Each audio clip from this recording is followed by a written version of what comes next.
hold on for a second. Did Black organizations create racial division here in America? Or were they created because racial division already exists? Look, I know that sounds like a crazy question, but I spoke with some high ranking members this week in our local government and in our area, and I thought this was a worthy national segment for my show. They believe that this is the reason for the ongoing division. That's the conversation where a county commissioner and I had a debate over this whole issue. And yes, before you ask, he was white. It was respectful, but in the end, we just had to agree to disagree. That question matters because organizations such as the NAACP, the National Urban League, the Southern Christian Leadership Conference, Rainbow Push, and the National Action Network are frequently placed, believe it or not, in the same political category as white supremacist organizations. Who knew? People say both sides organize around race, so both sides must be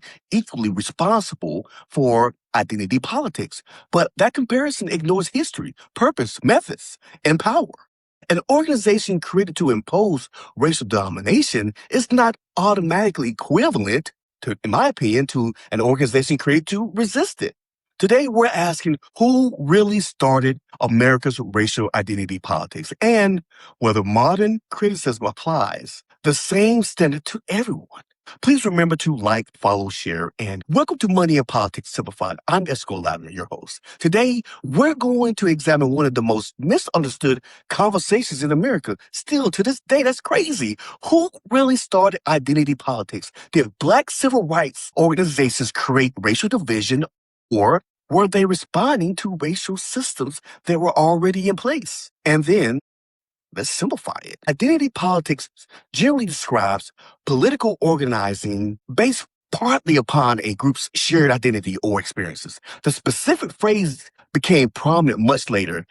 It is closely associated with the Combahee River Collective's 1977 statement describing politics rooted in Black women's experience. But organizing political power around race existed long before anyone used that phrase.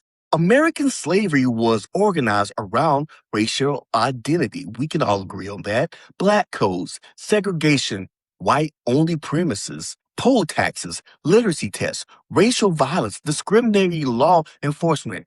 Whew, I can go on. These were also forms of racial politics. If we're asking who first organized politics around race, history says it didn't begin with Black activists in the 1960s or the 1970s. The system was already racialized. Now, the Ku Klux Klan, it was formed in 1866, shortly after the Civil War. Its purpose was restoring white supremacy through intimidation, violence, and terror. They wore the white sheets. Congress eventually responded with federal enforcement legislation because of that actual violence. The NAACP did not exist then. It wasn't founded until 1909, more than 40 years later. Its founders were responding to lynching, segregation, disenfranchisement, unequal treatment under the law in the 1908 Springfield race riot. Its founding coalition was interracial. That's an important historical distinction. The Klan was created to preserve racial hierarchy. The NAACP, however, was created to challenge racial violence and seek equal citizenship. Both discuss race, but they don't serve the same purpose. The same historical context applies to other civil rights organizations. We have the National Urban League, helped Black Americans moving into northern cities find employment, education, housing, and opportunity. That's all you can ask for. The Southern Christian Leadership Conference emerged after the Montgomery bus boycott to coordinate nonviolent resistance against segregation. They didn't create segregated buses. However, they organized against them. They didn't create voting restrictions. However, they challenged those restrictions. Civil rights workers were also faced with opposition, not only from private organizations such as the Klan, but at times from public officials enforcing discriminatory laws or resisting civil rights reforms. Imagine one organization is created to stop a group from voting. Okay? Imagine that, because it happened. Another organization is created to protect that group's right to vote. Both organizations discuss race, but are they historically equivalent? Of course not. There's no probably not. Of course not.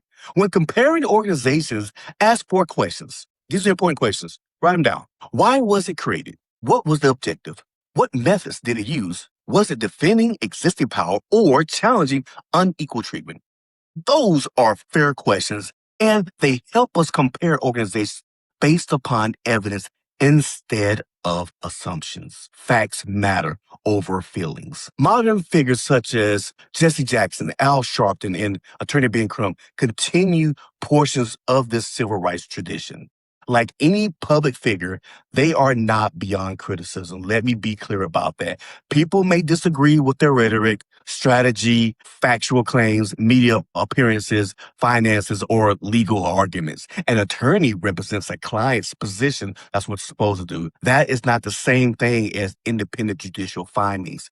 Criticism should focus on conduct and evidence, not simply on the fact that someone advocates for Black Americans. There is also a fairness problem when public outrage flows only in one direction. If you strongly criticize Ben Crump, Jesse Jackson, Al Sharpton, or other civil rights advocates, fairness requires applying that same standard and intensity to police officers, prosecutors, judges, or public officials who abuse government authority or unlawfully discriminates against minorities. The problem is when Black Americans say, "This is racism, my friend," it is quickly dismissed as not being so. Yet history has taught us that is the reason the word accept even exists in the first place.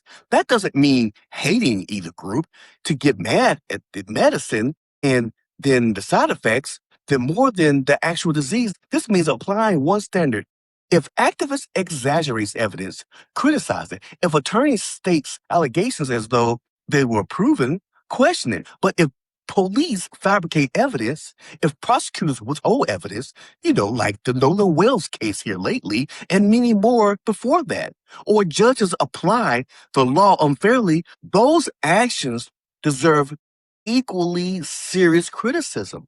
Government officials possess powers that private activists just don't have. That's why accountability matters. Equal accountability rejects two extremes. One extreme assumes every allegation of discrimination is automatically true. The other assumes government officials are automatically neutral, while every civil rights advocate is simply a race agitator. Kaepernick. A fair approach asks, what has actually been verified? What remains an allegation? Who holds government power?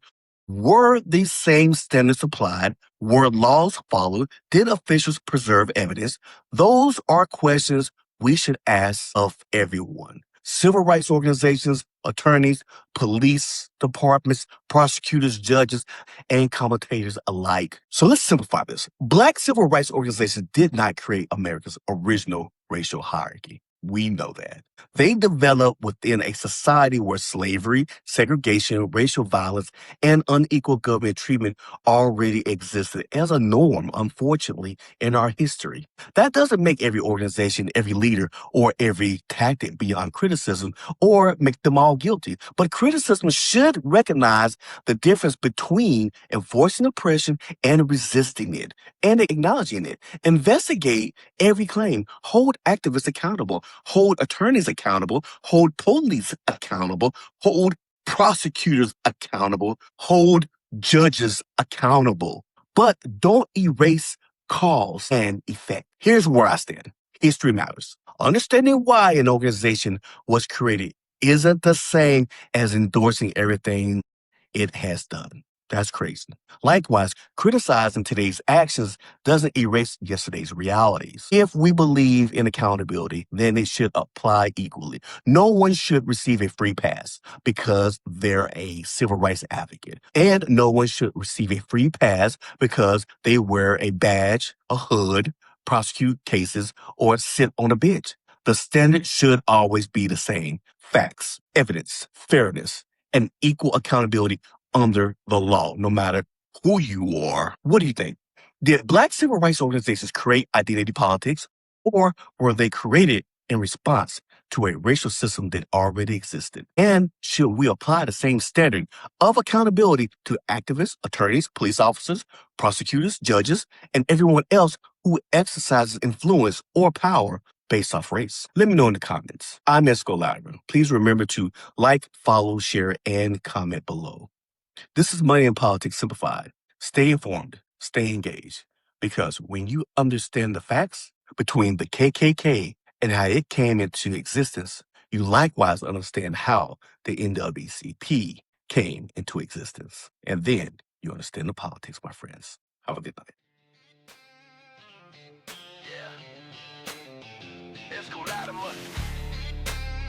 Talking money, talking power.